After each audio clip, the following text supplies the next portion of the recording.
Lors de sa conférence de presse, le procureur fédéral de Los Angeles a donné de nombreux détails sur l'enquête qui a mené à l'inculpation de 5 personnes, dont 2 médecins et l'assistant personnel de Matthew Perry. Parmi ces 5 personnes, 2 profils ressortent du lot. Il y a d'abord le docteur Salvador Plasencia qui a prescrit et injecté à de nombreuses reprises de la kétamine à l'acteur Matthew Perry. Dans des textos qu'il a envoyés, il semble bien plus préoccupé par l'appât du gain que par la santé de l'acteur. Je me demande combien cet imbécile est prêt à payer, dit-il notamment dans un texto, lui qui a reçu 55 000 $ en cash pour avoir fourni une vingtaine de flacons.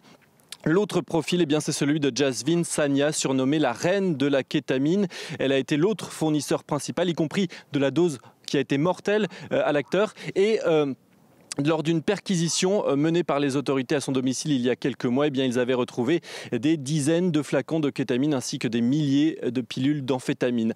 Alors, ce qui ressort de cette conférence de presse, c'est que le procureur a affaire à ce qu'il appelle un réseau organisé pour distribuer une très grande quantité de kétamine. On est donc loin d'un accident qui aurait pu être lié à la thérapie que suivait Matthew Perry, thérapie à la kétamine qui, vous le savez, est utilisée ici dans le traitement de la dépression.